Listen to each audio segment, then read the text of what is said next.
नमस्कार दोस्तों, मोहित study IQ centre में आपका स्वागत है।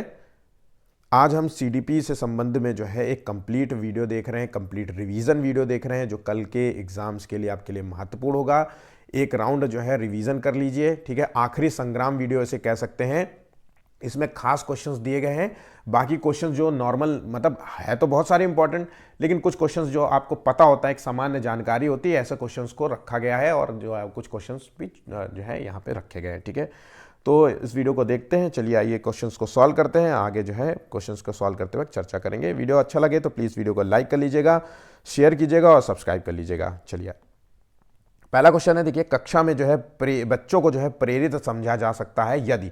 अब जब क्लासरूम में बच्चा जो है प्रेरित समझा जाएगा जब वो जो है अपनी तरह से वर्दी पहने, स्कूल मतलब स्कूल की ड्रेस में आए, या अनुशासन बनाए रखते हैं, या वे सभी उपस्थिति में नियमित हो, या फिर शिक्षण से स्पष्टीकरण प्राप्त करने के लिए प्रश्न पूछते हैं। तो भाई प्रेरित का मतलब है कि बच्चा जो है पूरी तरीके से क्लास में इन्वॉल्व है, टीचर की बात को सुन रहा है। टीचर कोई टॉपिक पढ़ा रहा है तो टीचर जो है टॉपिक पढ़ाता है तो भाई बच्चे का फर्ज बनता है, रिस्पॉन्सिबिलिटी ये भी बनती है बच्चे का जो है, तो वो क्वेरी पूछे टीचर से कि सर इसमें जो है क्या हुआ, ये कैसे क्वेश्चन होता है। इससे बच्चे के अंदर जिज्ञासा का पता चलता है कि बच्चा कितना जिज्ञासु है ना। और जिज्ञासा के साथ साथ क्वेश्चन जब पूछता है तो बच्चे के अंदर कहीं ना कहीं तार्किक क्षमता का विकास होता है, चिंतन शैली का डेवलपमेंट होता है। बच्चा सृजनात्मक होने लगता है, धीरे धीरे क्रिएटिव माइंडेड होने लगता है, सोचने आधारित, अमूर्त चिंतन आधारित होता है। तो ठीक है, यहाँ पे आंसर है। देखिए इतनी सारी बातों को याद रखिएगा, इनमें से कोई भी पॉइंट्स आपको जो है एग्जाम्स में क्वेश्चन के तौर पे, ऑप्शन के तौर पे दे सकता है, ठीक है। तो यहाँ पे जिन लोगों ने डी लॉक किया है वो सभी सही होंगे। अच्छा, हमें कमेंट करके जरूर बताइएगा कि आपने इस पेपर से कितने नंबर हासिल किए हैं, आपके कितने क्वेश्चन सही हुए हैं, और बिल्कुल पूरी ईमानदारी से बताइएगा कि जो है कितने क्वेश्चन आपने सही किए हैं, ठीक है। चलिए आगे करते हैं। दूसरा क्वेश्चन, एक अध्यापिका यह सुनिश्चित करना चाहती है कि उसके विद्यार्थी आंतरिक रूप से प्रेरित हैं, आंतरिक रूप से प्रेरित हैं, इस संदर्भ में वो क्या करेंगे। अब आंतरिक रूप से अगर बच्चा प्रेरित है तो मतलब उसको मोटिवेट बाहर से करने की जरूरत नहीं पड़ता, वो स्वयं से मोटिवेटेड है। अगर उसको कोई काम मिला है तो वो उसको कहने की जरूरत नहीं पड़ती कि बेटा ये काम करना है तुमको, है ना, ये काम करना है, जल्दी से करो, फिनिश योर वर्क, है ना, कल मैडम जो है आपके लिए जो है ये डांटेंगी नहीं तो वर्क किया, इस तरीके की बातें मतलब वो स्वयं से कर लेता है। उसका पता है कि अब मुझे काम करना है, अब मुझे होमवर्क करना है, अब मुझे खेलने जाना, अब मेरा वक्त है टीवी देखना, अब मुझे जो है बैठ के, ये सारी चीज़ें उसको पहले से पता है, ठीक है। तो इस संदर्भ में आंसर देना है। तो देखिए यहाँ पे आंसर होगा इसका, देखिए क्या है, आंसर है सी। अंतिम परिणाम पर ध्यान देने के बजाय व्यक्तिगत रूप से बच्चे की अधिगम की प्रक्रियाओं पर ध्यान देना, यहाँ पे वो संदर्भ में करेगी, ठीक है। यहाँ पे आंसर हो गया सी। जिन लोगों ने सी लॉक किया वो सभी सही होंगे। पियाजे के सिद्धांत के अनुसार निम्नलिखित में से कौन किसी व्यक्ति के संज्ञानात्मक विकास को प्रभावित नहीं करता। अब पियाजे के सिद्धांत के अनुसार जो है संज्ञानात्मक विकास को प्रभावित नहीं करेगा, बहुत अच्छा क्वेश्चन है और ये मोस्ट इंपॉर्टेंट क्वेश्चन भी है, ठीक है। तो इसलिए इसको तैयार करके चलिएगा। अगर जिन बच्चों का ये क्वेश्चन गलत हो रहा है तो इसका मतलब इसको जो है अपना समझ लीजिए। देखिए पियाजे ने जो है भाषा के संबंध में अपने विचार अलग कहे थे, याद रखिएगा भाषा। इन्होंने कहा था कि बच्चे के संज्ञानात्मक विकास में भाषा को ज्यादा महत्व नहीं दिया था, याद रखिएगा, ज्यादा महत्व नहीं दिया था। बाकी सभी आंसर्स होंगे लेकिन भाषा के संबंध में इनके कथन जो है वो अलग थे, ठीक है। भाषा को इन्होंने महत्व नहीं दिया था, ठीक है। तो इस चीज को ध्यान रखिएगा। बाकी जो है वही पियाजे को बिल्कुल अच्छे से रट लीजिए। पियाजे के 4 जो है चरण थे उसको पहले तो क्रमबद्ध याद होना चाहिए, उसके वर्ष याद होना चाहिए कि किस वर्ष में कौन सा बच्चा जो है होता है, मतलब, और उन जो है वर्षों में कौन बच्चा जो है किस प्रकार के गुणों को प्रदर्शित करता है। अगर अभी भी आप गलत करते हैं तो मेरे वीडियो देख लीजिए, पियाजे का प्रॉपर वीडियो है, एक सीधा प्रॉपर वीडियो 60 70 80 क्वेश्चंस होंगे उसमें आई गेस मेरे ख्याल से, और वो उसको देख लेंगे तो आप पियाजे के संबंध में कोई भी क्वेश्चन गलत नहीं करेंगे, ये मेरा गारंटी है। नेक्स्ट क्वेश्चन है, कोई भी नाराज हो सकता है, यह आसान है, परंतु सही व्यक्ति के ऊपर सही मात्रा में सही समय पर सही उद्देश्य के लिए तथा सही तरीके से नाराज होना आसान नहीं है। यह किससे संबंधित है। आंसर है, यहां पे 4 ऑप्शंस दिए गए हैं, देखिए आंसर क्या है। तो आंसर है, देखिए यहां पे इसका है आंसर संवेगात्मक विकास से, इमोशंस से संबंधित है। जिस व्यक्ति का इमोशंस जो है, देखिए इमोशंस जो है संज्ञानात्मक विकास से जो है कहीं ना कहीं प्रभावित होता है। जैसे अगर व्यक्ति बहुत इमोशनल है तो वो डिसीजन अगर व्यक्ति बहुत इमोशनल है तो वो जल्दी डिसीजन नहीं ले सकता, है ना, वो कंफ्यूज रहेगा इमोशंस क्या है। जैसे कि जो है किसी चीज़ को चुनना पड़ जाए, है ना, अपने जीवन शैली में जो है कुछ भी चुनना पड़ता है, तो कई बार देखा होगा आपने, जो है आपने अक्सर देखा होगा इमोशंस में प्रेम मोहब्बत वाला मामला रहता है, जब लव वाला रहता है तो आप कहाँ इमोशंस पे ज़्यादा जो है भाव करते हैं और उस समय सही डिसीजन नहीं लेते, और गलत डिसीजन करने के बाद शादी आदि हो जाती है और फिर उसके बाद डाइवोर्स हो जाता है। इस तो ये एग्जाम्पल के तौर पे है। तो इमोशंस को कंट्रोल रखना बहुत ज़रूरी है। तो इसको संबंध है संज्ञानात्मक विकास से। यहाँ पे चीज़ें समझ जानी चाहिए। बिल्कुल उदाहरण बहुत सामान्य सा दे रहा हूँ, बिल्कुल पेपर में समझने के लिए आपके लिए काफ़ी है। ठीक है, चलिए आगे बढ़ते हैं नेक्स्ट क्वेश्चन की ओर। समस्या समाधान का पहला चरण है, तो समस्या समाधान का पहला चरण यही होगा कि समस्या का पता लगाना। समस्या पता क्या है, मतलब समस्या का पहचान होना चाहिए। तो यहां पे आंसर हो गया ऑप्शन ए। ठीक है, नेक्स्ट क्वेश्चन। मानव विकास के संदर्भ में आनुवांशिकता और तथा पर्यावरण या फिर कह लीजिए वातावरण की भूमिका के बारे में निम्नलिखित कथनों में से कौन सा कथन यहां पे सही है। तो देखिए, आनुवांशिकता और पर्यावरण व्यक्ति के डेवलपमेंट में दोनों का महत्वपूर्ण रोल है। याद रखिएगा, दोनों का है। तो ये दोनों जो है एक दूसरे से अंतः संबंधित हैं। और एक तरीके से हम कह सकते हैं कि अगर बच्चे का हेरिडिटी अच्छी नहीं है और इन्वायरमेंट बहुत अच्छा है, उसके बाद भी बच्चे का डेवलपमेंट कहीं ना कहीं प्रभावित होगा। और हेरिडिटी का मतलब होता है माता पिता से मिलने वाले गुण। अब उसके अंदर कोई शारीरिक जो है बचपन से है कोई कमी, विकलांगता हो सकती है, मानसिक जो है विकलांगता हो सकती है, आंखों से साफ सुथरा दिखता ना हो बचपन से, उसके माता पिता के जैसे शुगर का पेशेंट हो सकता है ना, यह पहले बचपन से ही जो है उसका जो है एनीमिया की शिकायत रहती हो, उसके माता पिता को भी रहती हो, उसको भी रह जाएगी, बीपी की शिकायत हो। इस तरह ये सब जो है आनुवांशिकता से मिलने वाले रोग होते हैं, मिलने वाली कमियां होती हैं।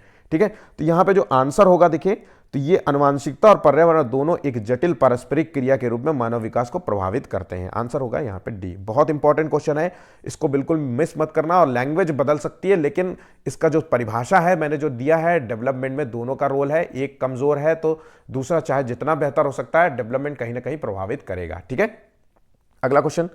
बच्चों की गलतियां जो है क्या होती हैं, तो प्रदर्शित करनी चाहिए, लापरवाह है, तुरंत सुधार देनी चाहिए, अब बार बार अभ्यास कराते रहना चाहिए, अधिगम का एक हिस्सा है और उनके विचारों में एक अंतर्दृष्टि देती है, यह महत्वहीन है। यहाँ पे देखिए, तो यहाँ पे जो आंसर है टैगवर्ड से ही सॉल्व हो जा रहा है, यह ऑप्शन होगा यहाँ पे सी। ठीक है, महत्वहीन तो हो नहीं सकती गलतियां, बच्चे गलतियां करेंगे तभी तो सीखेंगे, तुरंत सुधारेंगे, बार बार अभ्यास कराएंगे तो रट्टू तोता वाला कोई काम नहीं है। लापरवाही करेंगे, प्रदर्शित करती है कि बच्चे लापरवाह हैं। बच्चे तो लापरवाह कैसे, बच्चे तो सीखेंगे, वो तो अभी सीखने की प्रक्रिया में है, अभी तो उनकी विकास की एक प्रक्रिया चल रही है, तो वो लापरवाह तो नहीं हो सकते। उनको खुद ही इस बात की समझ नहीं है कि ये क्या है। तो अब निरंतर अभ्यास से, निरंतर प्रभाव से, निरंतर जो है अधिगम से जो है बच्चे जो है किसी भी कार्य को सीखते हैं। ठीक है, तो यहाँ पे विचारों, गलतियों को जो है महत्व देना है हमें, बच्चों को गलतियों को जो है हमें ड्रॉबैक के रूप में नहीं समझना है। ठीक है, चलिए आगे बढ़ते हैं।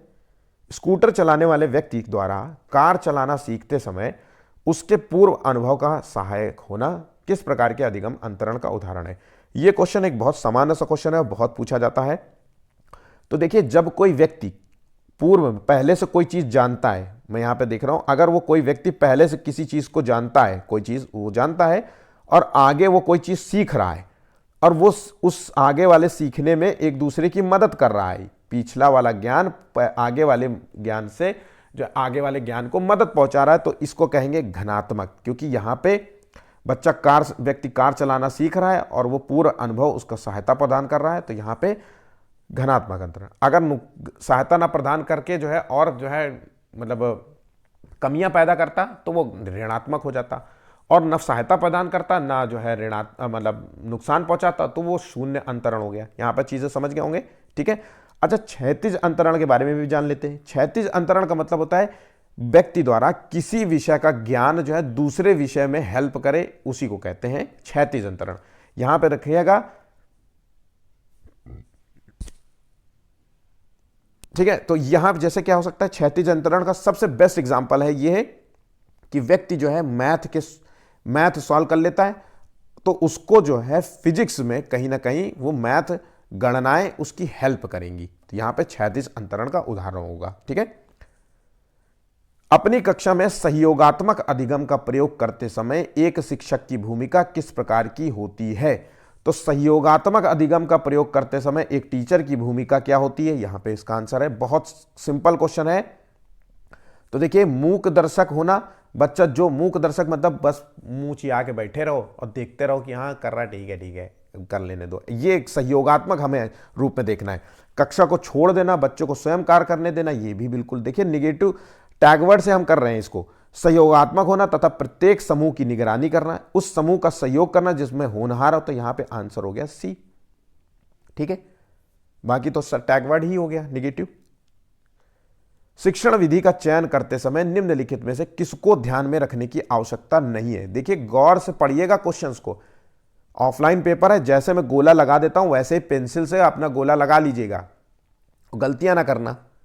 शिक्षण विधि का चयन करते समय सबसे जो है किस चीज का ध्यान नहीं रखना है हमें, तो व्यक्तिगत भेद का ध्यान नहीं रखना है, अभिभावकों की पृष्ठभूमि का ध्यान नहीं रख, तो व्यक्तिगत भेद का हमें ध्यान रखना है, किस बच्चे में क्या कमियां हैं। कोई बच्चे में शारीरिक कमी है, अब बच्चे को दिख नहीं रहा और उसको बैठा दोगे सबसे पीछे सीट पे, तो वो बेचारा कैसे पढ़ेगा, तो हमें व्यक्तिगत भेद का ध्यान रखना है। विद्यार्थी के मानसिक स्तर का भी ध्यान रखना है, कि जो बच्चा श्रवण बाधित हो या फिर जो है दृष्टि बाधित हो या उसकी अक्षमता हो, थोड़ा सा हाथ में मतलब हाथ में अपंगता हो थोड़ी किसी तरीके की उंगली, तो वो बहुत तेजी से ना लिख पाता हो, तो इस चीज़ों का ध्यान रखना है। विषय के विशिष्ट जो है प्रकृति, तो हमें यहाँ पे जिस चीज़ का ध्यान नहीं रखना है वो है ऑप्शन यहाँ पे बी, अभिभावकों की पृष्ठभूमि। अब पिता जो है गरीब है कि अमीर है, वो क्या करता है, कैसा है, इंग्लिश बोलता है, हिंदी बोलता है, इससे हमें कोई लेना देना नहीं। हमें सब बच्चों को समान रूप में देखना है। ठीक है, समावेशी क्लासरूम है, समावेशी स्कूल है, समावेशी शिक्षा हम दे रहे हैं, तो एज अ टीचर हमें इस चीज़ का हमें ध्यान नहीं रखना है। ठीक है, निम्नलिखित में से कौन सी विधि जो है प्राथमिक स्तर पर शिक्षण के लिए उपयुक्त नहीं है। अब यहां पे देखिए 4 ऑप्शंस दिए गए हैं और कौन सी विधि उपयुक्त नहीं है, और इसका मतलब है कि 3 विधियां उपयुक्त होंगी। तो समस्या समाधान विधि उपयुक्त है, गतिविधि उपागम विधि उपयुक्त है, लेकिन व्याख्यान विधि उपयुक्त नहीं है, और प्रोजेक्ट विधि उपयुक्त है। याद रखिएगा, प्रोजेक्ट विधि उपयुक्त है। ठीक है, तो अब यहां पे आंसर देखिए, सबसे इंपॉर्टेंट क्वेश्चन तो यहां पे ये बनता है, बहुत एग्जाम में यहां से क्वेश्चन पूछा जाता है प्रोजेक्ट विधि से। इसमें छात्र जो होता है, बच्चा तो होता है, किसी समस्या का हल स्वयं ढूंढने का प्रयास करता है। प्रोजेक्ट विधि में जो है बच्चा स्वयं जो है हल को ढूंढता है, स्वयं हल ढूंढता है। इसमें जो टीचर होता है वो एक तरीके से मार्गदर्शक होता है। प्रोजेक्ट विधि किसकी है, तो ये जॉन डीवी की है, नोट कर लीजिएगा। मुझे 101% गारंटी है कि बच्चे, बहुत सारे बच्चे इस क्वेश्चन को समझ गलत कर रहे होंगे। इसमें प्रोजेक्ट विधि में अनुभव पे ज्यादा जोर दिया जाता है। इसमें किताब रटना पढ़ाना टीचर का, इसमें कम रोल अदा रहता है। प्रोजेक्ट में सबसे ज्यादा जो है अनुभव, किसी प्रोजेक्ट पे काम करते हैं तो अनुभव पे आधारित होता है ना, आप स्वयं से करने का प्रयास करते हैं उस प्रोजेक्ट में, तो यही है इसका आंसर होता है। लेकिन यहाँ पे उपयुक्त आंसर में से नहीं है, वो है व्याख्यान विधि। व्याख्यान तो ये हो गया कि हम किसी चीज को पढ़ा रहे हैं, व्याख्या दे रहे हैं ना, अनुवाद कर रहे हैं उसी शब्द का, तो ये चीजें विधि शिक्षण के लिए अच्छी नहीं मानती, वो भी प्राथमिक स्तर पर। 12वां क्वेश्चन है, सीखना समृद्ध हो सकता है यदि। सीखना कब समृद्ध हो सकता है, जब जो है बच्चों के वास्तविक दुनिया से उदाहरण को कक्षा में लाया जाए और विद्यार्थी एक दूसरे से अंतः क्रिया करें और शिक्षक उस प्रक्रिया को सुगम बनाए। तो यहां पे आंसर हो गया ऑप्शन ए। बहुत सामान्य सा क्वेश्चन है, कई बार ये क्वेश्चन रिपीट किया गया है। ठीक है, और ये अच्छा क्वेश्चन है चूंकि बार बार आता है इसलिए जरूरी है। व्यक्तिगत विविधता वाले बच्चों को पढ़ाने के लिए विद्यालय होने चाहिए जहां शिक्षक, तो यहां पे देखिए आंसर क्या है, तो यहां पे विविध अधिगम आवश्यकताओं के अनुसार किसी शिक्षण अधिगम प्रविधियों का प्रयोग करते हुए प्रशिक्षित हो, या फिर विशिष्ट व्यक्तिगत विविधताओं वाले बच्चों के लिए प्रशिक्षित हो, बच्चों को समरूप अधिगम कर्ता बनाकर प्रशिक्षित हो, या फिर व्यक्तिगत विभिन्नताओं के आधार पर वर्गीकृत की गई कक्षाओं के विभिन्न वर्गों में पढ़ा सके। तो यहां पे 13वें का जो आंसर है वह है ऑप्शन डी। जिन लोगों ने ऑप्शन डी लॉक किया है वो सभी सही होंगे। ठीक है, कक्षा में सृजनात्मक और प्रतिभाशाली बच्चों के लिए आवश्यक हस्तक्षेप निर्भर करता है।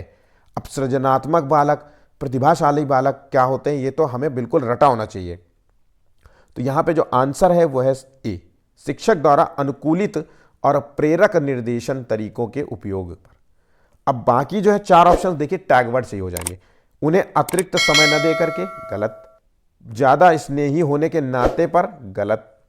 उन्हें अन्य बच्चों को पढ़ाने की जिम्मेदारी देने पर, गलत। तो आंसर हो गया ए। निम्नलिखित में से कौन सा सृजनात्मकता से संबंधित है? अब सृजनात्मकता से संबंधित है तो ये चिंतन वाला क्वेश्चन आता है, और हर बार मैंने आपसे कहा है ये क्वेश्चन कई बार कराया, डिफरेंट डिफरेंट टाइप्स में कराया है। तो सृजनात्मकता का संबंध है अपसारी चिंतन से। बच्चा क्रिएटिव कब होगा? जब बच्चे की तार्किक क्षमता होगी, सोचने की, तार्किक होगा, वो चिंतन वाला होगा, है ना, अमूर्त सोच वाला होगा। अमूर्त और मूर्त दोनों भी होना चाहिए, है ना।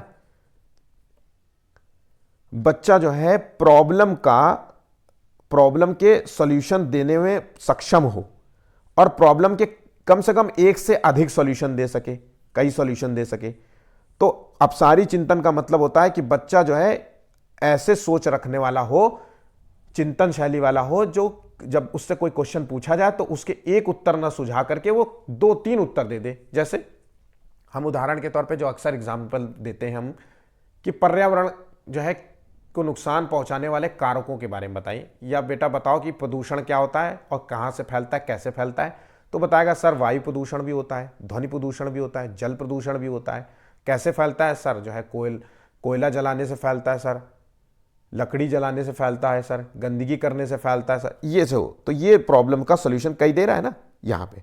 अभिसारी में क्या है? जैसे ये क्वेश्चन पूछा जाए कि ये 15वां क्वेश्चन अपसारी चिंतन वाला है कि अभिसारी है, तो आंसर होगा अभिसारी चिंतन वाला। यहां पे केवल एक ही उत्तर है अभिसारी के तौर पे, ठीक है। प्रतिभाशाली बच्चे जो है वो क्या होते हैं? तो प्रतिभाशाली बच्चों के संबंध में जो है, मानव के लिए महत्वपूर्ण किसी क्षेत्र में स्वभावतः अच्छा निष्पादन करते हैं, ठीक है। तो आंसर हो गया ऑप्शन बी। निम्नलिखित में से कौन सा विकल्प प्रगतिशील शिक्षा का सबसे अच्छा वर्णन करता है? तो प्रगतिशील शिक्षा, प्रोग्रेसिव जो है क्लासरूम का मतलब है कि वहां पे बच्चा करके सीखता है, परियोजना विधि द्वारा सीखता है। मैंने आपको बताया था प्रोजेक्ट विधि जॉन डीवी की है, ठीक है। और इसमें सहयोग के द्वारा सीखता है, ठीक है। एक दूसरे से कॉपरेट करके सीखते हैं, एक दूसरे के हेल्प करते हैं, एक दूसरे के ज्ञान को जो है प्रचार और प्रसारित करते हैं। वो कुछ हमको बताएगा, हम उसको कुछ बताएंगे, है ना। एक दूसरे की भाषा शैली सीखने लगते हैं। तो बहुत सारी चीजें होती हैं। तो यहां पे आंसर हो गया ए। शिक्षा मनोविज्ञान की दृष्टि से निम्नलिखित में से कौन सा कथन सत्य है? तो हमें यहां पे ढूंढना है कौन सा कथन सत्य है। 18वें का है, बच्चे अपने ज्ञान का सृजन स्वयं करते हैं, और यह कथन पियाजे का है। ध्यान रखिएगा, पियाजे ने कहा है। पियाजे ने बच्चों को नन्हे वैज्ञानिक की संज्ञा दी है, और वो नन्हे वैज्ञानिक 4 स्टेज में बन जाते हैं। वो 4 स्टेज तो आपको संवेदी प्रेरक अवस्था, पूर्व संक्रियात्मक अवस्था, मूर्त संक्रियात्मक अवस्था, अमूर्त संक्रियात्मक अवस्था। अब हम जिस एज में हैं, हम अमूर्त सोच वाले हैं। हम सभी लोग यहाँ पे क्वेश्चन पढ़ रहे हैं, हम आपको बता रहे हैं, तो हम थिंकिंग कर रहे हैं ना, आप सोच रहे हैं ना। ऐसा तो नहीं है हर बात किताब में लिखी जा रही हो, पेपर में लिखी जा रही हो, या यहाँ पर लिख करके बता रहा हूँ। सब बातें मैं अभी बोल रहा हूँ, ये भी तो अमूर्ति चिंतन पर आधारित है। आप सोच रहे हैं, सुन रहे हैं मेरी बात को, उसको समझेंगे भी, है ना। तो कल्पनाशीलशाली जो है आपके अंदर डेवलप हो चुकी है। तो एक तरीके से आप भी वैज्ञानिक हो गए। तो नन्हे वैज्ञानिक के रूप में जो है इसको डिफाइन किया था उन्होंने। कष्ट निगेटिव वर्ड है, यथावत वही सिखाया जाए जो पढ़ाया जाता है, पूर्व ज्ञान नहीं होता, ये चीजें जो है टैग वर्ड में हो गया। परिवार एवं आस पास पड़ोस वाले बच्चों के समाजीकरण में जो है भूमिका निभाते। तो ये तो बिल्कुल सामान्य सा क्वेश्चन है। प्राथमिक एजेंसियां होती है, देखिए परिवार जो है प्राथमिक एजेंसियां होती हैं। अब बच्चे का जो है सामाजिकीकरण की प्रक्रिया में पहला रोल ही यहीं से होता है, क्योंकि सामाजिकरण में बच्चा जो है शुरुआत में माता पिता, आसपास पड़ोस, नाना नानी, दादा दादी के बीच में रहता है। तो उसी के ज्ञान सीखता है, उन्हीं के अनुकरण को सीखता है। जैसी वो बात करेंगे, जैसी वो भाषा शैली अपनाएंगे, वैसे ही बच्चा सीखेगा, है ना। उन्हीं की मातृभाषा सीखेगा। तो यहां पे आंसर हो गया बी, ठीक है। द्वितीयक एजेंसी कौन सा है? स्कूल हो सकता है, सोशल मीडिया हो सकता है, बुक्स हो सकती है, आसपास पड़ोस का जो लोग होते हैं वो हो सकता है, सामाजिक अंतःक्रिया जब करते वो होता है, ठीक है। परिवार एक साधन है। तो परिवार जो है अनौपचारिक शिक्षा का साधन है, औपचारिक शिक्षा का साधन है, दूरस्थ शिक्षा का साधन है, या गैर औपचारिक। तो परिवार एक अनौपचारिक शिक्षा का साधन है। अनौपचारिक का मतलब है जहां पे कोई नियम नहीं चलते। अब इस कोई परिवार में कोई क्या ये तो रहता नहीं कि यही ड्रेस पहननी है, स्कूल में दिन भर ये पहननी है, इन नियमों को फॉलो करेंगे, ऐसे चलेंगे, वहां पानी पिएंगे, ये सब चीजें तो नहीं होता परिवार में। जब आप स्कूल में जाते हैं तो फॉर्मल एजुकेशन मिलता है आपको, वहाँ पे सब कुछ नियम के तहत चलता है। स्कूल में आपको कैसे आना है, कैसे कपड़े पहन के आना है, आपको जो है कौन से बैग में किस तरीके की बुक्स होनी चाहिए, है ना। एक टाइम टेबल होगा कि किस घंटे के इतनी घंटे की क्लास होगी, कब छुट्टी होगी, होमवर्क जाएंगे। तो ये सब औपचारिक जो है शिक्षा का उदाहरण होता है, स्कूल, है ना, ये सब। ठीक है, अगला क्वेश्चन, विकास कभी ना समाप्त होने वाली प्रक्रिया है, ये विचार किससे संबंधित है? तो विचार तो ये बिल्कुल आसान सा क्वेश्चन है, निरंतरता का सिद्धांत है। कभी ना समाप्त होने वाली प्रक्रिया है मतलब ये निरंतर चलने वाली प्रक्रिया है। निरंतर चलने का मतलब होता है कि जन्म से शुरू होगी, मतलब वोम्ब, उसके गर्भ से शुरू होती है, बच्चे का विकास गर्भ में ही शुरू हो जाता है और उसके मरने तक चलता रहता है, जब तक वो मर नहीं जाता। अब विकास चाहे वो शारीरिक हो, चाहे वो मानसिक हो, चाहे भावनात्मक विकास हो, चाहे उसका शैक्षणिक विकास हो, सब चीज़ों का विकास उसके मरने तक चलता रहता है। हम कुछ ना कुछ, जैसे अब हम बुढ़ापे में कई बार होता है कि कई बार एग्जाम्पल देखा होगा कि किसी ने हाई स्कूल नहीं कंप्लीट किया, पर एक मैंने कभी देखा था कि 65 साल की महिला जो है हाई स्कूल करने आई थी और उसने 65 साल की एज में हाई स्कूल कवर किया।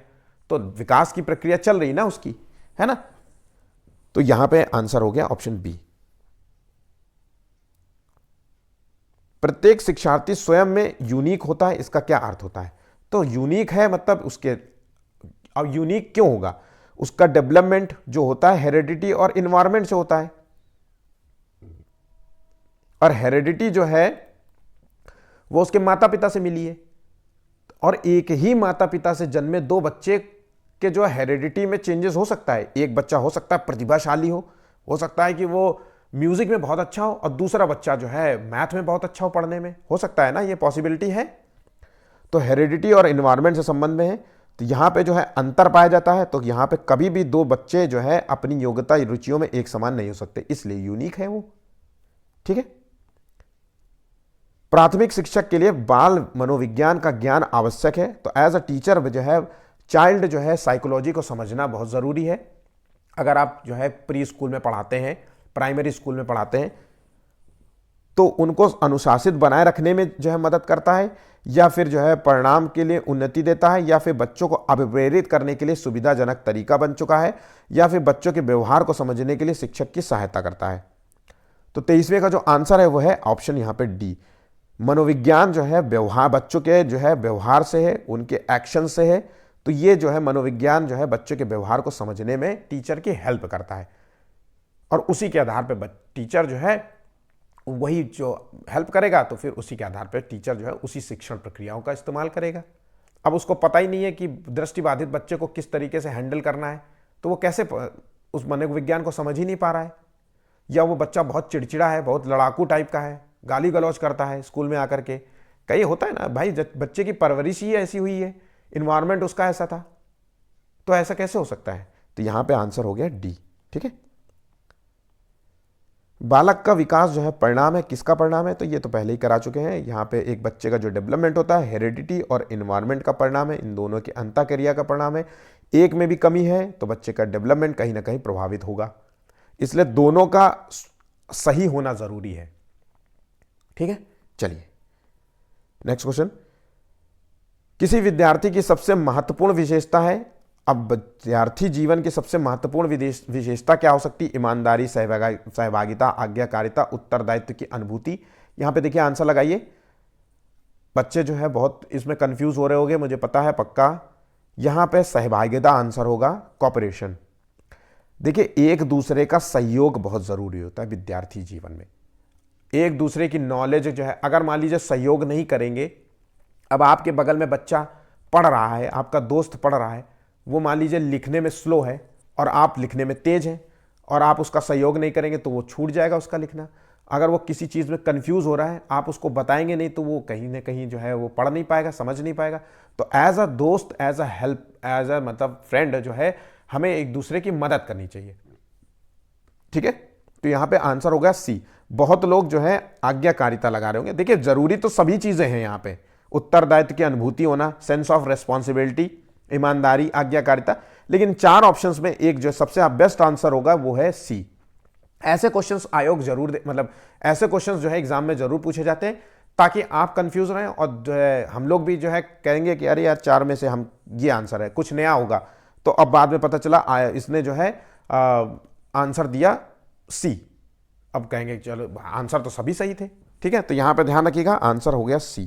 ठीक है, एक प्रगतिशील कक्षा में जो है क्या होता है, तो प्रगतिशील कक्षा का मतलब क्या है ये पता होना चाहिए।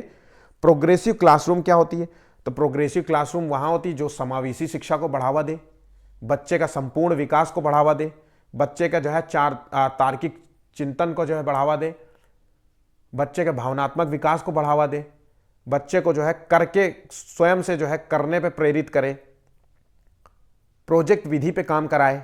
तो ये सारी चीजें हैं। तो यहां पे देखिए 26वें का आंसर ढूंढते हैं, यहां पे इनमें से कुछ भी पूछ सकता है। तो विद्यार्थी के द्वारा ज्ञान की संरचना की जाती है, तो प्रगतिशील कक्षा ज्ञान की संरचना विद्यार्थी के द्वारा की जाती है, मतलब स्वयं से एक करके सीखता है, प्रोजेक्ट विधि, एक तरीके से आप समझ लीजिए प्रोजेक्ट विधि, है ना। चलिए आगे बढ़ते हैं।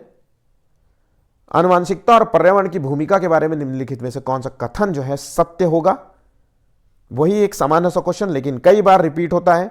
विकास के कुछ पहलू जो है, मैंने आपसे कहा ना, डेवलपमेंट में जो है दोनों का रोल होता है और दोनों का सही होना जरूरी है। एक भी अगर कमी है तो डेवलपमेंट प्रभावित होगा, यहां पे वही चीज कही गई है। दूसरे शब्दों में विकास के कुछ पहलू जो है आनुवांशिकता और कुछ जो है पर्यावरण से अधिक प्रभावित होते हैं।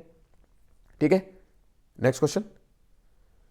वाइगोस्की के जो है संस्तुति के अनुसार बच्चों की व्यक्तिक वाक की संकल्पना, व्यक्तिक वाक मतलब प्राइवेट स्पीच, तो वाइगोस्की ने 3 प्रकार की स्पीच डिफाइन की है, प्राइवेट स्पीच, इनर स्पीच और सोशल स्पीच। मैं आपको पूरा बताता हुआ चल रहा हूं, इसको दिमाग में बैठा लीजिएगा। अगर आपको आंसर लगा रहे हैं तो बिल्कुल बेहतर है, बहुत अच्छा है, जल्दी जल्दी आंसर लगाते जाइए, क्योंकि सीडीपी में 30 क्वेश्चंस को सॉल्व करने में मेरे अनुसार आप लोगों को मैक्सिमम 10 मिनट से ज्यादा नहीं लगाना है।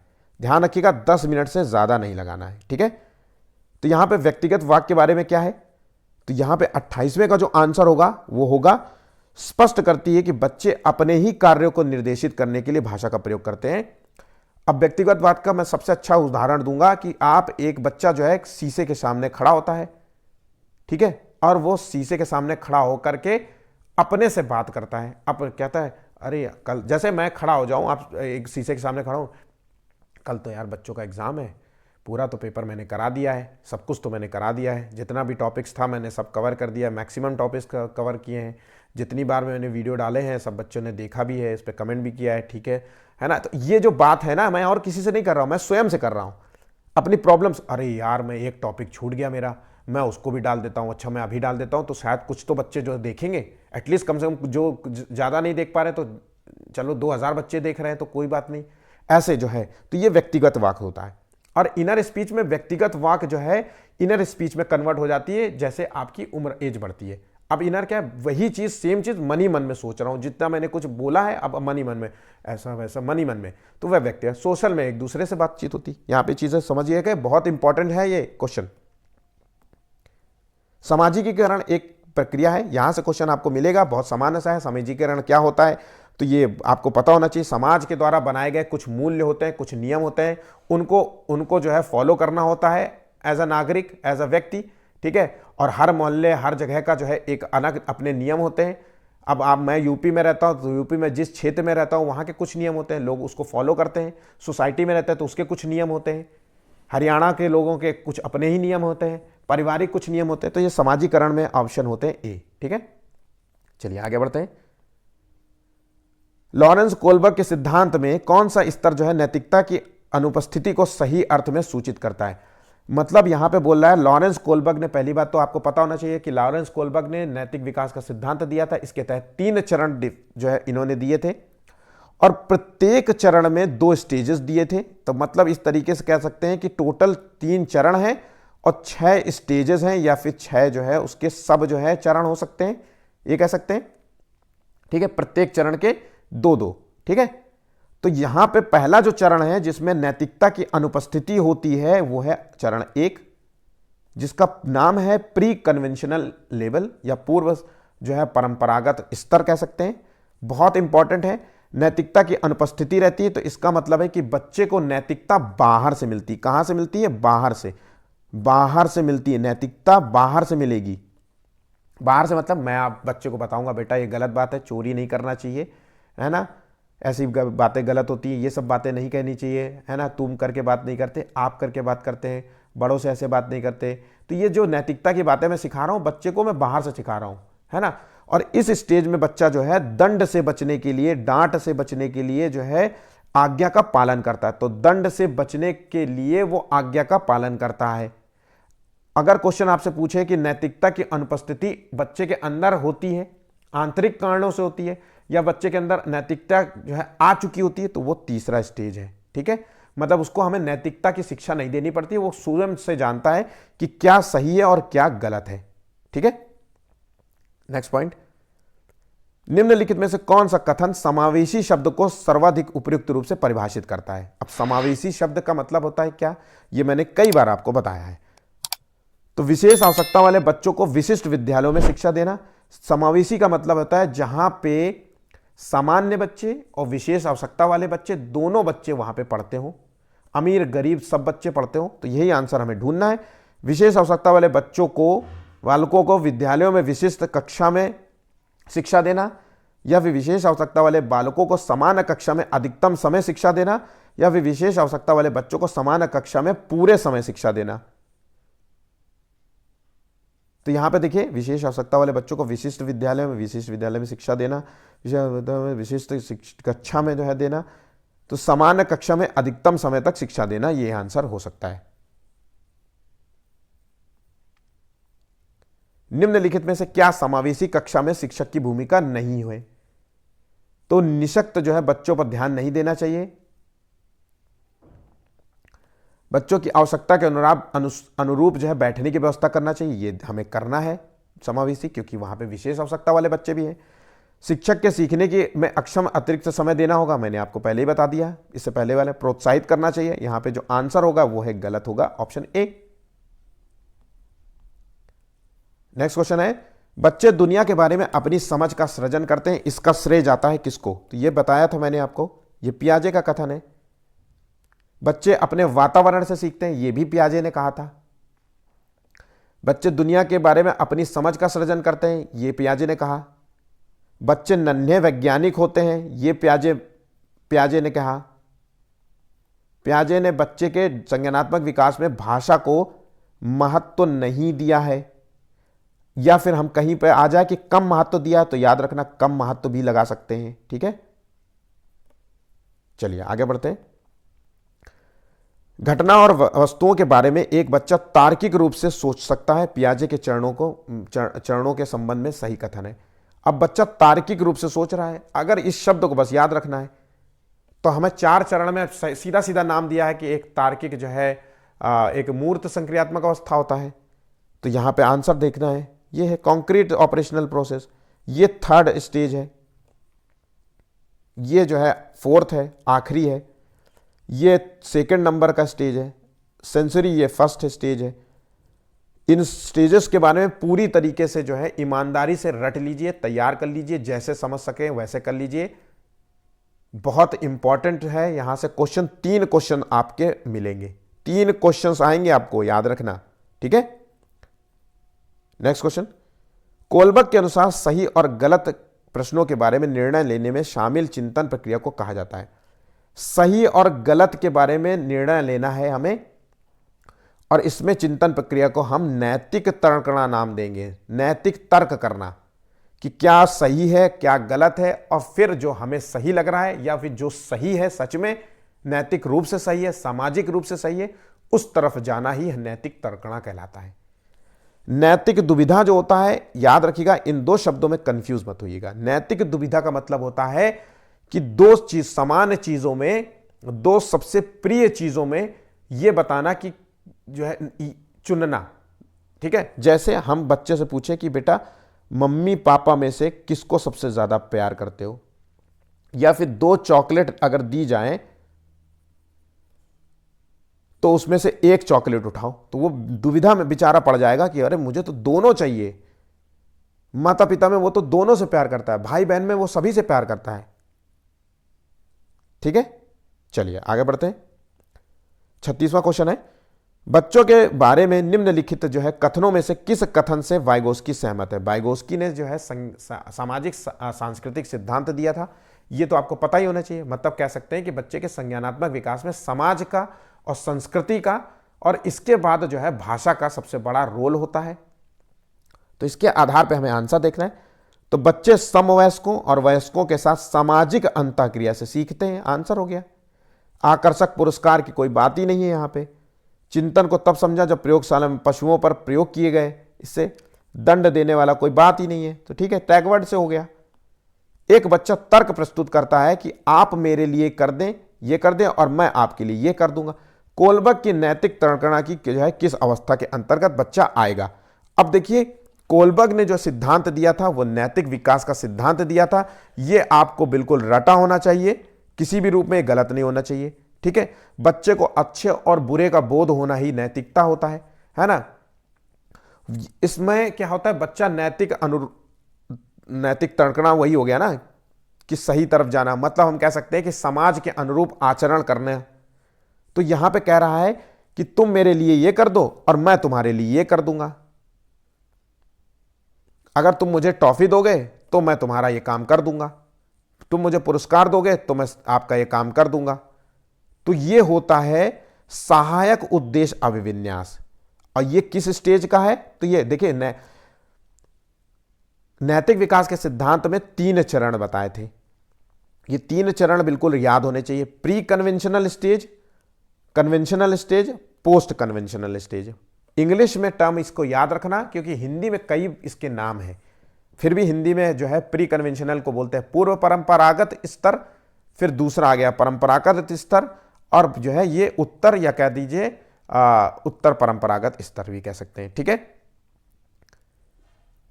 पहले स्टेज में बच्चा जो है नैतिकता नहीं होती, बाहर से मिलती, इसमें नैतिकता, थर्ड स्टेज में नैतिकता होती है। ठीक, इस स्टेज में 2 चीजें होती हैं। तो इसका जो 2 है, पहला तो ये हो गया, और एक हो गया बच्चा दंड से बचने का प्रयास करता है, और दूसरा जो है पुरस्कार चाहिए, लालची है, स्वार्थी है। मुझे दोगे तो मैं जो है टॉफी दोगे तभी मैं तुम्हारा काम करूंगा, नहीं तो मैं नहीं करूंगा, है ना।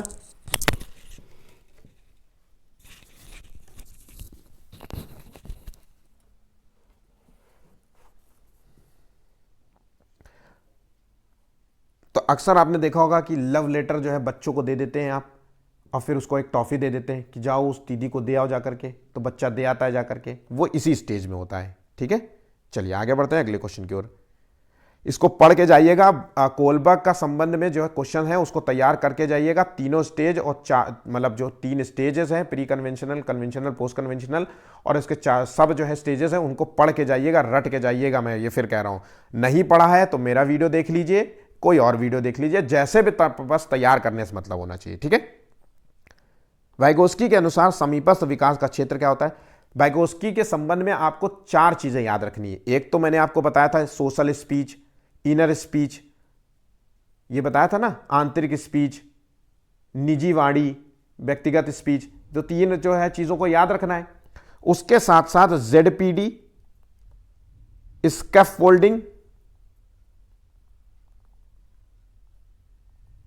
और MKO, मोर नॉलेज अदर, इन 3 को याद रखना। तो यहां पे जो आंसर है समीपस्थ का मतलब होता है, ये ZPD कहते हैं इसे। बच्चे को क्या आता है और बच्चे को क्या नहीं आता, उसका बीच का क्षेत्र, और इसमें जो है टीचर के सहयोग की जरूरत होती है। तो यहां पे आंसर जो दिया गया है, बच्चे के द्वारा स्वतंत्र रूप से किए जाने सकने वाले कार्य और सहायता के साथ करने वाले कार्य के बीच का अंतर होता है। ठीक है, वाइगोस्की तथा पियाजे के परिप्रेक्ष्यों में एक प्रमुख भिन्नता है। तो इन दोनों में एक भिन्नता इस बात की है कि ये भाषा और चिंतन के बारे में इनका दृष्टिकोण अलग है। भाषा को पियाजे ने महत्व नहीं दिया है और इन्होंने महत्व दिया है। वाइगोस्की ने भाषा को महत्व दिया है। ठीक है, संज्ञानात्मक विकास में एक ने महत्व दिया, एक में नहीं दिया, एक ने। अगर हम बात करें कि दोनों के कथनों, तो इन्होंने, पियाजे ने कहा है बच्चे के संज्ञानात्मक विकास में पहले विचार आते हैं, फिर जो है उसके बाद जो है भाषा आती। तो इसलिए कह सकते हैं कि भाषा से ज्यादा बड़ा विचार है। विचारों को व्यक्त करने के लिए भाषा की जरूरत होती है, हम सभी को पता है। तो आंसर यहां पे सी आंसर आपको लॉक करना है। ठीक है, भाषा और चिंतन, भाषा और विचार के बारे में इनके दृष्टिकोण थोड़े से हैं, इसको ध्यान रखिएगा। बच्चों द्वारा की जाने वाली त्रुटियों के संबंध में निम्नलिखित में से कौन सा कथन सत्य है। तो बच्चों द्वारा जो की जाने वाली त्रुटियां हैं उसके संबंध में जो है हमें आंसर देना है। तो एक शिक्षक को प्रत्येक त्रुटियों पर ध्यान नहीं देना चाहिए, यह तो बिल्कुल ही गलत हो जाता है। प्रत्येक त्रुटि को सुधारने में बहुत अधिक समय लगेगा, यह भी गलती हो जाएगा क्योंकि थकाने वाला यहां लिख दिया है। तुरंत नहीं सुधारना चाहिए। स्वयं बच्चे द्वारा त्रुटियों को सुधारा जा सकता है, इसलिए शिक्षक द्वारा स्वयं नहीं सुधारना चाहिए।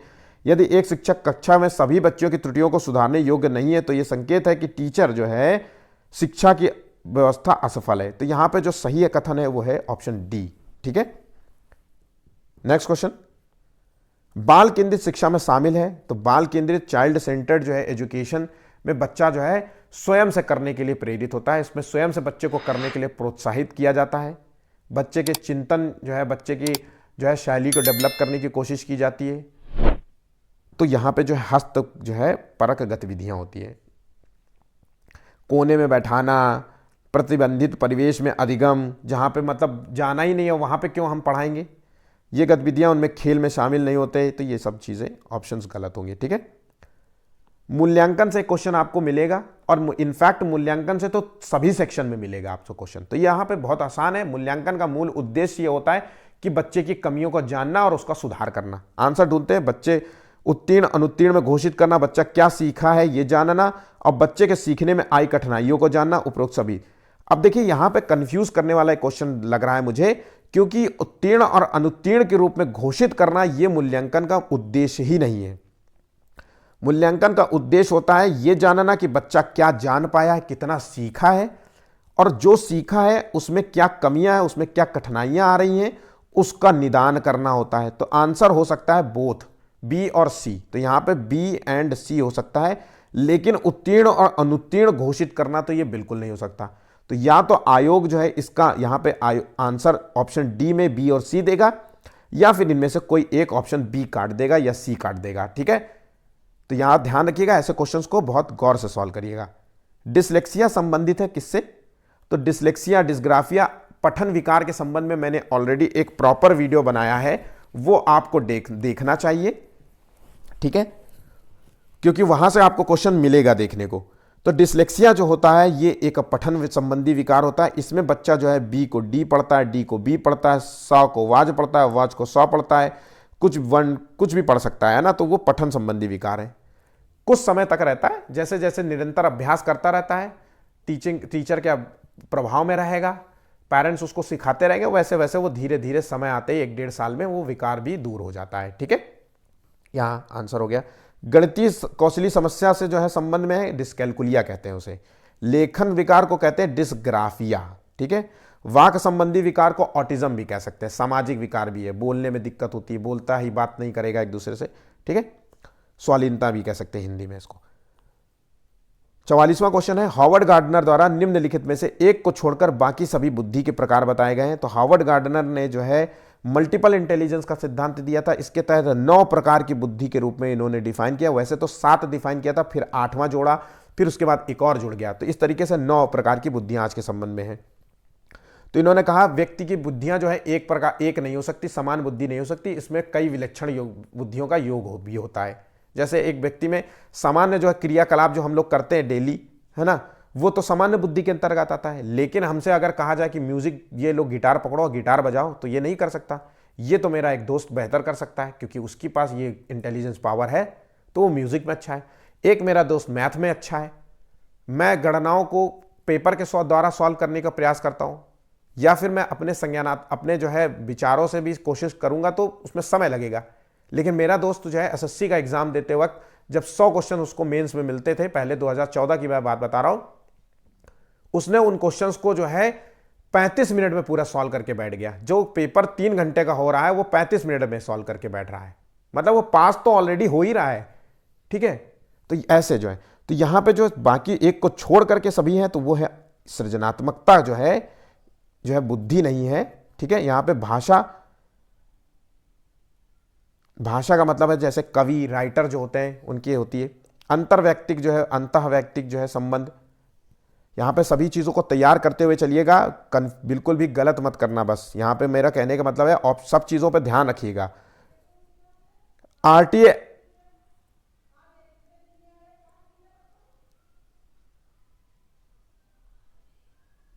आरटीए एक्ट 2009 के अनुसार शिक्षक हेतु प्रति सप्ताह कार्य घंटे हैं, तो यहां पे 45 घंटा, एक सप्ताह में एक टीचर को 45 घंटे की जो है मतलब शिक्षण जो है करना चाहिए यहां पे, ठीक है।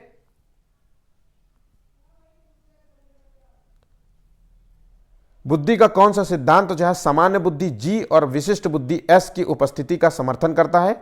तो ये जो सिद्धांत दिया था ये स्पीयरमैन ने दिया था, इसके द्वारा दोनों चीजों को डिफाइन किया। सामान्य बुद्धि वही जो हम लोग जो है सामान्य क्रियाएं करते हैं, और विशिष्ट बुद्धि वही जो म्यूजिक हिंदी में, ठीक है। नेक्स्ट क्वेश्चन, बुद्धि के बहुकारक सिद्धांत मल्टी फैक्टर थ्योरी जो है किसने दिया था? तो मल्टी फैक्टर थ्योरी दिया था, आंसर है यहां पे सी होगा। और इसके तहत इन्होंने तीन चीजों में डिफाइन किया था, एक तो सामाजिक बुद्धि बताया, एक मूर्त बुद्धि बताया और एक अमूर्त बुद्धि बताया, ठीक है। तो यहां पे सी होगा, ठीक। अगला क्वेश्चन है, निम्नलिखित में से कौन सी बहुबुद्धि सिद्धांत की आलोचना है? तो कौन सा जो है आलोचना है यहां पे? तो हाँ, यहां पे जो 48वें का आंसर है यह है ऑप्शन ए, बहुबुद्धि केवल प्रतिभाएं हैं जो पूर्ण रूप से बुद्धि में विद्यमान रहती हैं यहां पे, ठीक है। नेक्स्ट क्वेश्चन, बुद्धि के जो है तरल क्रिस्टलीय प्रतिमान के जो है प्रतिपादक कौन थे? इंपॉर्टेंट है। तो जो ये जो फ्लूइड और क्रिस्टल जो है इंटेलिजेंस होता है, तो तरल मतलब फ्लूइड जो है इंटेलिजेंस, और क्रिस्टल मतलब क्रिस्टल वाला जो है जिसे कहते हैं ठोस जो है। तो तरल और क्रिस्टलीय प्रतिमान दिया था ये है कैटल ने दिया था। तरल में जो है इसका मतलब है कि जो बुद्धियां होती हैं, तरल जो है एक तरीके से हम कह सकते हैं कि आनुवांशिकता पर होती है, ठीक है। और ये एक समय बाद जो है जैसे जैसे बुद्धि एज बढ़ती जाएगी वैसे वैसे बुद्धि भी घटती जाएगी, ठीक है। तो यहां पे आंसर हो गया option A, sorry. Howard Gardner के बहुबुद्धि सिद्धांत के अनुसार निम्नलिखित विशेषताओं से युक्त एक व्यक्ति की बुद्धि को किस प्रकार से वर्गीकृत किया जाता है? तो यहां पे दूसरों की मनोदशा, यहां पे अगर दूसरे की व्यक्ति की मनोदशा, उसके जो है भाव को, उसके जो है स्वभाव को, प्रेरणा, ये सब चीजों को पता लगाने की प्रक्रिया को कहा जाता है अंतरावैयक्तिक बुद्धि। अगर दूसरे की बात, तो अंतरा का मतलब है इंटर, यहां पे इंग्लिश टर्म याद कर लीजिएगा, इंटरपर्सनल इंटेलिजेंस।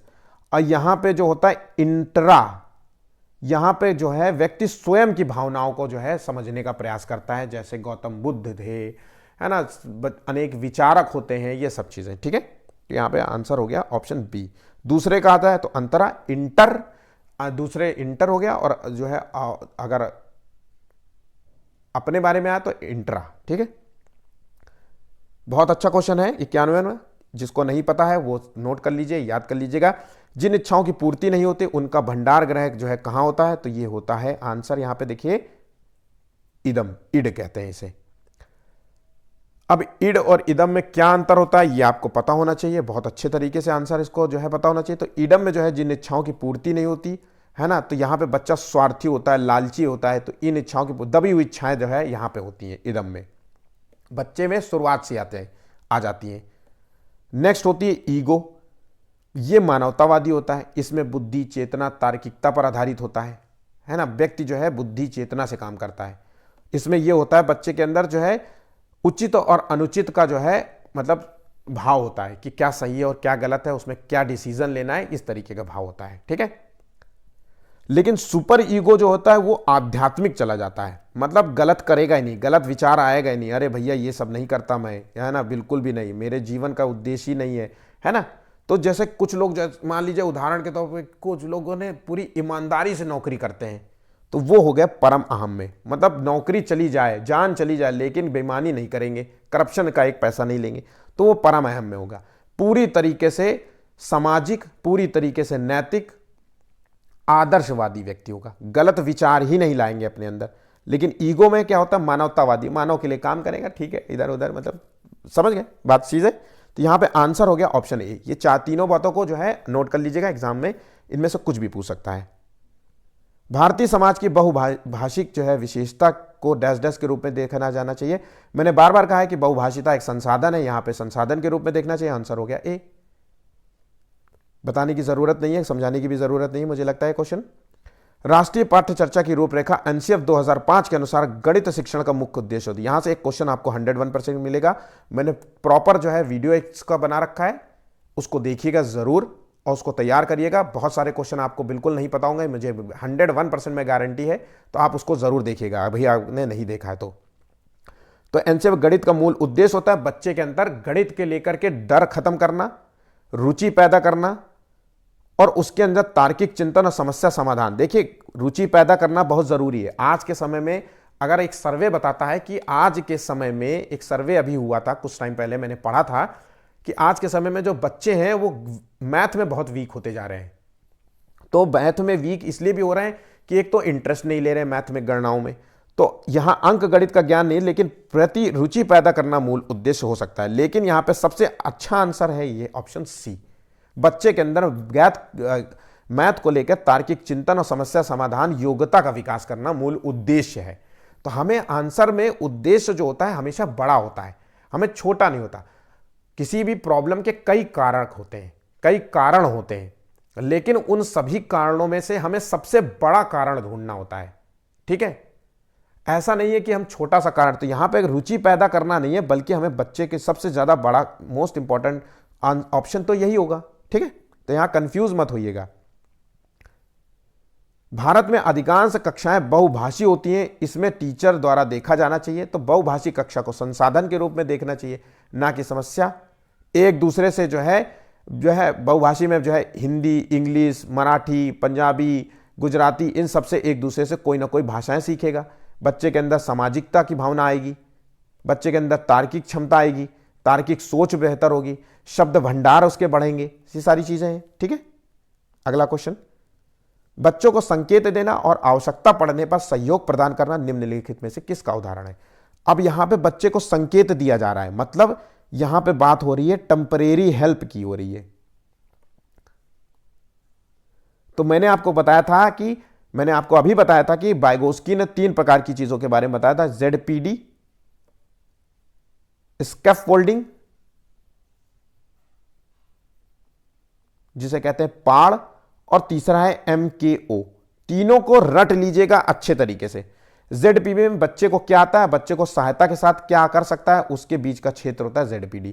स्केप फोल्डिंग क्या होता है, बच्चे को सब कुछ आता है लेकिन कहीं कहीं भूल जाता है, तो इसलिए टीचर को एक संकेत देना पड़ता है, आवश्यकता पड़ने पर सहयोग भी देना पड़ता है, तो उसे कहते हैं ZPD, उसको कहते हैं स्केप फोल्डिंग। यहां पे हिंदी में कहेंगे उसे पाड़ या ढांचा। MKO में क्या होता है, बच्चे को कुछ नहीं आता है, हमें सबसे बच्चे से ज्यादा नॉलेज वाले व्यक्ति जो है उसकी सहायता करेगा, उसको नॉलेज देगा, उसको सिखाएगा, पढ़ाएगा, लिखाएगा, सब कुछ करेगा, उसको कहते हैं मोर नॉलेज अदर्स। ठीक है, मतलब बिना टीचर के वो कुछ कर ही नहीं सकता। ठीक, यहां तक सब समझ गए। कक्षा में जेंडर रूढ़िबद्धता, जेंडर स्टीरियोटाइपिंग से बचने के लिए एक टीचर को क्या करना चाहिए, तो यही है कि ऐसे उदाहरण को पेश करना चाहिए जो जेंडर वारिता को तोड़े हो। मतलब ऐसा हम कह सकते हैं कि देखिए, डांस में जो है आजकल लड़के भी अच्छे होते हैं, कह सकते हैं। ऐसा कह दीजिए कि लड़कियां ही डांस नहीं करती, लड़के भी डांस करते हैं। ये हम कह सकते हैं कि फाइटर केवल मिलिट्री में केवल लड़के ही नहीं जाएंगे, लड़कियां भी फाइटर प्लेन उड़ा सकती हैं। उदाहरण देंगे ऐसे। तो जो है पुराने जो हुए हैं अभी आजकल हाल ही में जो है, ऐसे उदाहरणों को पेश करेंगे बच्चों के सामने। दूसरी बात, उनको ऐसी भूमिकाओं में जो है लागू करेंगे, शामिल करेंगे जो जेंडर स्टीरियोटाइप के थे। जैसे लड़के से कहेंगे रंगोली तुम बनाओ, ठीक है, और लड़कियों से कहेंगे कुछ लड़कों वाले काम, कहेंगे तुम जो है क्रिकेट खेलो। तो ये है आंसर, यहां पे होगा ऑप्शन अपारंपरिक भूमिकाओं में रखना चाहिए। ठीक है, बच्चों की रुचि बनाए रखने के लिए आप कौन सी विधि का चयन करेंगे। तो अगर बच्चे की रुचि बनाए रखना है तो बच्चों को जो है कौन सी विधि अपनानी पड़ेगी, तो वो है स्वयं वाली गतिविधि। जब बच्चे स्वयं से करेंगे, भ्रमण बच्चों को घुमाइए, स्वयं से करने के लिए प्रोत्साहित करिए, प्रोजेक्ट विधि अपनाइए बच्चों में। अगर आप करेंगे, बच्चे देखेंगे तो बोर होने लगेंगे। जब बच्चों को इन्वॉल्व कर देंगे तो बच्चे जो है उसमें जो है इंटरेस्ट लेने लगेंगे। ठीक है, किशोरावस्था बड़े संघर्ष, तनाव, हर हमला और विरोध की अवस्था होती है। तो ये किसका कथन है, तो किशोरावस्था ये किस लिए होता है? जब बच्चा जैसे एज में बढ़ता है, 11 साल से अधिक का होने लगता है बच्चा, तो एक तरीके से उसके हार्मोन्स चेंज होते रखते हैं, हार्मोनल चेंजेस होते हैं। दोस्ती यारी वाली जो है ज़्यादा होती है, दोस्ती यारी भी, भाई तू मेरा भाई है, ऐसा जो है होता है। पर अब जो उसका माहौल होता है वो और बढ़ता जाता है, दोस्त यार बढ़ते जाते हैं, घूमता इधर उधर, बहुत सारी चीज़ें अनुकरण के माध्यम से देखता है। तो ये जो कथन दिया था ये स्टैनले हॉल का था। ठीक है, अगला क्वेश्चन, मूल्यांकन का मूल उद्देश्य होना चाहिए। तो मूल्यांकन का मूल उद्देश्य वही जो मैंने आपको बताया है, बच्चे की कमियां को जो है पता लगाना होता है और उसका निदान करना होता है। तो यहां पे जो है सीखने में होने वाली कमियों का निदान करना, उसका उपचार करना होता है। आंसर हो गया सी। डायग्नोस्टिक जो है टेस्ट, नैदानिक परीक्षण का मूल उद्देश्य होता है। डायग्नोस क्यों किया जाता है? जैसे हमारा शरीर का डायग्नोस होता है कि भाई अगर शरीर में कोई कमी है तो हम लोग अल्ट्रासाउंड कराने के लिए जाते हैं, डायग्नोस्टिक सेंटर जाते हैं, तो यही होता है ना, उसकी कमियों का पता लगाना होता है। तो इसका मूल उद्देश्य ही कमियों का, तो प्रदर्शन के दौरान जो है सामान्यतः कमजोर क्षेत्र को चिन्हित करने के लिए इसका होता है। तो आंसर हो गया ऑप्शन ए। जैसे शरीर में लंग्स में कमी है, कहाँ पेट में दर्द है, स्वेलिंग कहाँ पे है, सारी चीज़ें को पता लगाने के, तो कमजोर क्षेत्र को जो है चिन्हित करने के लिए डायग्नोस किया जाता है और फिर उसका निदान किया जाता है। बच्चों को कक्षा में जो है प्रश्न के लिए हमेशा प्रोत्साहित करना चाहिए, ना कि हतोत्साहित करना चाहिए। तो यहां पे पूछने के लिए प्रेरित करना चाहिए हमें बच्चों को। आंसर हो गया ऑप्शन ए। आकलन का प्राथमिक उद्देश्य क्या होना चाहिए? तो आकलन का जो है प्राथमिक मूल उद्देश्य जो होता है वो बच्चे को जो है अनुत्तीर्ण अंकित करना, ये बिल्कुल नहीं होता है। प्राप्त अंकों के आधार पर उनको नामांकित करना, ये भी नहीं होता है। श्रेणी निश्चित करना, कौन फर्स्ट है कौन सेकंड, ये भी नहीं होता। आकलन का मूल उद्देश्य होता है संबंधित अवधारणाओं के बारे में बच्चों की स्पष्टता और भ्रांतियों को समझना और उसको दूर करना। आकलन और मूल्यांकन दोनों तरीके से एक ही शब्द है एक तरीके से, ठीक है। तो याद रखिएगा दोनों का मूल अर्थ यही निकलता है। आगे बढ़ते हैं।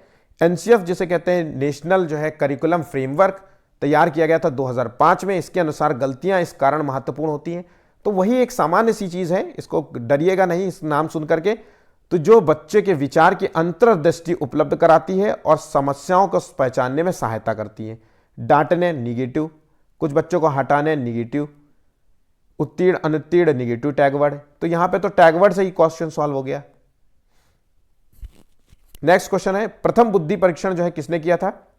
बुद्धि के संबंध में क्वेश्चन, इंटेलिजेंस के संबंध में क्वेश्चन 100% आपको पूछा जाएगा। तो प्रथम बुद्धि परीक्षण किसने किया था? तो ये अल्फ्रेड विने ने किया था, है ना। द्वितीय इस तरीके के क्वेश्चन आपको मिलेंगे खूब सारे, तो यहां ध्यान रखिएगा। बालकों का अधिगम जो है सर्वाधिक प्रभावित होगा, कब होगा? तो जब उनके संज्ञानात्मक, भावनात्मक और मनोचलक जो है पक्षों पर विकास होगा, का विकास होगा, तो जो है अधिगम भी प्रभावित होगा। 65वें का जो है आंसर है होगा ए, ठीक है। नेक्स्ट क्वेश्चन, एक क्रिकेट खिलाड़ी अपनी गेंदबाजी की कौशल को विकसित कर लेता है, पर यह अपने जो है बल्लेबाजी के कौशल को प्रभावित नहीं करता। मतलब जो भी वो सीख रहा है वो उसके पूर्व ज्ञान को प्रभावित नहीं कर रहा है। तो इसे कहेंगे, अगर कोई चीज प्रभावित नहीं कर रहा है तो इसे क्या कहेंगे? तो इसे कहेंगे शून्य अंतरण। प्रभावित करता तो अगर अच्छे रूप में प्रभावित करता तो पॉजिटिव होता, गलत रूप में प्रभावित करता तो निगेटिव होता, ठीक है। सृजनशीलता के पोषण के लिए एक अध्यापक को निम्नलिखित में से किस विधि की सहायता लेनी चाहिए? तो अगर बच्चे को जो है हम सृजनशीलता डेवलप करना चाहते हैं तो बच्चे को हम ब्रेन स्टॉर्मिंग वाली सहायता लेंगे। जैसे अपसारी सोच वाले क्वेश्चंस देंगे, अपसारी सोच वाले। जैसे हम बच्चे से कहेंगे कि बेटा आज मुझे बताओ कि जब आप घर से निकले थे तो आपने क्या क्या चीजें देखी चलते हुए, कौन कौन से जानवर देखे आपने और क्या क्या देखा। तो ये सारी जो है अपसारी सोच वाले होता है। तो ब्रेन स्टॉर्मिंग या विचार वेश कह सकते हैं इसको, ठीक है। व्याख्यान विधि तो बच्चों के लिए है ही नहीं। श्रवण और दृश्य सामग्री तो होती है, लेकिन हमें सृजनशीलता की बात हो रही है तो यहां पे ब्रेन स्टॉर्मिंग जो उसके दिमाग की घोड़े को दौड़ा सके, ठीक है। चलिए आगे बढ़ते हैं अगले क्वेश्चन की ओर। बच्चों के बारे में निम्नलिखित में से कौन सा कथन सही है? तो यहां पे जो है कथन ढूंढना है कौन सा सही है। तो बच्चे जानकारी के निष्क्रिय प्राप्तकर्ता होते हैं, बल्कि जानकारी के सक्रिय प्राप्तकर्ता होते हैं। ध्यान रखिएगा, सक्रिय होते हैं। ये बच्चे जो है अवलोकन से सीखते हैं, सामाजिक रूप से सीखते हैं। आप जो भी एक्शन करेंगे वो बच्चे देख करके उसको सीख जाएंगे। बच्चे समस्या समाधान करता होते हैं, बच्चे नन्हे वैज्ञानिक होते हैं, बच्चे पर्यावरण के साथ अन्वेषक होते हैं। तो यहां पे आंसर हो गया बी सी डी। ठीक है, ऑप्शन यहां पे डी होगा राइट। अगला पॉइंट देखते हैं। एक उत्तम जो है कक्ष जो है टीचर जो है वो छात्रों की जो है प्राकृतिक जो है जिज्ञासा का पोषण करता है, वो छात्रों की जो है पारस्परिक संवाद के लिए प्रेरित करता है, और वो छात्रों को वास्तविक जो है वैश्विक परिस्थितियों से जो है सम्मिलित करता है। तो यहां पे आंसर हो गया ऑप्शन डी। जिन लोगों ने डी जो है लॉक किया है या जिनको डी आंसर पता था वो सभी सही होंगे। नेक्स्ट क्वेश्चन, पियाजे की औपचारिक संक्रियात्मक अवस्था किस आयु अवधि तक मानी जाती है? तो पियाजे की जो औपचारिक संक्रियात्मक अवस्था है, तो पियाजे ने जो है इन्होंने जो है बच्चे के संज्ञानात्मक विकास के लिए 4 चरण सुझाए थे। ये तो आपको पता ही होना चाहिए। 4 चरण जो है कौन कौन से थे ये भी आपको पता होना चाहिए। उनके वर्ष क्या है ये भी, ये क्रम में, ये तो संवेदी प्रेरक अवस्था, पूर्व संक्रियात्मक अवस्था, मूर्त संक्रियात्मक अवस्था और अमूर्त या औपचारिक संक्रियात्मक अवस्था। आंसर हो गया ऑप्शन डी। हर चरण में कोई बच्चा जो है कुछ नए गुणों को प्रदर्शित करता है, तो उसके बारे में आपको पता होना चाहिए। ठीक है, सिद्धांत के रूप में रचनावाद जो है क्या होता है? तो ये सिद्धांत के रूप में अगर रचनावाद की हम परिभाषा दें तो ये होता है दुनिया के बारे में अपना दृष्टिकोण निर्मित करने के शिक्षार्थियों की भूमिका पर बल देता है। ठीक है, आंसर हो गया ऑप्शन ए। ना कि स्मरण करने, इस पर याद करने पर बल देता है, प्रभुत्वशाली भूमिका पर बल देता है, या अनुकरण की भूमिका पर केंद्रित रहता है। ये सब ऑप्शंस यहां पे गलत होंगे। सीखने के अंतर्दृष्टि जो सिद्धांत होता है, इनसाइड थ्योरी ऑफ लर्निंग जो होता है, ये किसने दिया था? तो ये देखिए, ये बहुत इंपॉर्टेंट और अच्छा क्वेश्चन है। इसमें क्या होता है कि बच्चा जो है किसी भी समस्या को पूरी तरीके से जान लेने के बाद उस समस्या का जो है समाधान करता है। तो हम कह सकते हैं कि इसमें बच्चा जो है ऑब्जर्वर की तरह काम करता है। जब बच्चा ऑब्जर्व करता है, चीजों को देखता है, आपको देख रहा है, ऑब्जर्व कर रहा है, तो उसमें बेहतर तरीके से सीख सकता है। इनका मानना था अंतर्दृष्टि सिद्धांत जो दिया था वो है गेस्टाल्ट सिद्धांतवादी जो है। आंसर हो गया ऑप्शन ए। यदि एक बच्चा 16 को 61 लिखता है, बी को डी लिखता है, तो यहां इन शब्दों में अंतर नहीं कर पा रहा है, तो ये उसके जो है सीखने की जो है अक्षमता है, या फिर कह सकते हैं डिसलेक्सिया का शिकार है बच्चा। पठन इसे कहते हैं पठन विकार। ठीक है, पठन विकार है। जैसे जैसे उसकी जो है एज बढ़ेगी वैसे वैसे वो इसमें और बेहतर हो जाएगा, ठीक हो जाएगा, मतलब है ना। ये कोई दोष बहुत बड़ा कोई शारीरिक कोई मानसिक दोष नहीं है, कमी नहीं है, ये अपने आप सही होगा। अभ्यास से किसी के प्रभाव में आकर के सीख जाएगा। ठीक है, नई शिक्षा नीति में जो है एक छात्र को उसकी मातृभाषा में न्यूनतम कितनी कक्षा तक पढ़ाया जाना चाहिए? तो अगर मातृभाषा में शिक्षा देने की बात कही गई तो कक्षा 5 तक जो है कही गई है नई शिक्षा नीति में, नेशनल एजुकेशन पॉलिसी या न्यू एजुकेशन पॉलिसी, जो कि 2020 की थी। इसके संबंध में आप प्रॉपर वीडियो बनाया है एनसीएफ का जो है, आप देखिए न्यू एजुकेशन पॉलिसी का है, और राइट टू एजुकेशन, यहां से क्वेश्चन आपको मिलते हैं, इसलिए एक वीडियो बना हुआ है, आप देख लीजिएगा। 4-5 वीडियो ही आपको नीचे मिल जाएगा। ठीक है, वाइगोस्की के अनुसार निम्नलिखित में से किसके लिए जो है समीपस्थ विकास क्षेत्र का जो है इस्तेमाल करना चाहिए? मैंने आपको बताया था ZPD स्कैफोल्डिंग, तो ये होता है शिक्षण और उसका मूल्यांकन के लिए जो है इस्तेमाल किया जाना चाहिए। 75वें का आंसर हो गया ऑप्शन ए। अगला क्वेश्चन देखते हैं। वाइगोस्की के अनुसार जो है कार्यों की एक श्रृंखला बच्चे के लिए अकेले करना कठिन है। देखिए, बच्चे के लिए अकेले करना कठिन है, लेकिन वयस्क और अधिक कुशल साथियों की मदद से संभव है। इसे डैश डैश कहा जाएगा। तो पहाड़ में तो टेम्परेरी हेल्प होती है, समीपस्थ विकास क्षेत्र में जिसमें ये बच्चा कर पा रहा है नहीं कर पा रहा है, इसके बीच का क्षेत्र होता है। अगर यहां पे आंसर ना हो तो मोर नॉलेज अदर होगा, MKO होगा। ठीक है, इन दो में से ऑप्शन में से कोई एक होगा।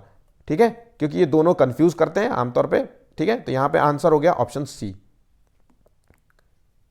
आखिरी क्वेश्चन है आई गेस। सज्जन सिंह व्यक्ति हैं जो कि कानूनी कार्यवाही तथा खर्चे के बावजूद आयकर टैक्स नहीं देते हैं, वो इनकम टैक्स नहीं देते, मतलब इनको वो सोचते हैं कि एक भ्रष्ट सरकार को समर्थन नहीं दे सकते जो अनावश्यक बांधों के निर्माण पर लाखों रुपए खर्च करती है। अनावश्यक मतलब ये बांध का निर्माण कर रही है उस पर बेफालतू। तो ये संभवतः जो है नैतिकता के जो है किस अवस्था में है? तो ये नैतिकता का जो अवस्था है ये आंतरिक कारणों से निर्धारित हो रही है। वो ये मान के चल रहा है कि ये भ्रष्ट सरकार है और पैसा मैं दूंगा ये ऊट पटांग चीज़ों में लगाएगी, इसलिए हम पैसा देंगे ही नहीं, मैं टैक्स भरूंगा ही नहीं। तो ये नैतिकता उसके अंदर स्वयं से आ रही है, इसके लिए वो स्वयं से सोच पा रहा है। तो ये हो गया पोस्ट कन्वेंशनल लेवल में। इसमें नैतिकता की उपस्थिति आंतरिक कारणों से होती है, जो भी सोचता है वो उसके स्वयं से होता है। अगर नैतिकता की अनुपस्थिति की बात होती तो वो बाहरी कारणों से हो रही थी, तो वो प्री कन्वेंशनल लेवल में होता। ठीक है, तो यहां पे आंसर हो गया ऑप्शन बी।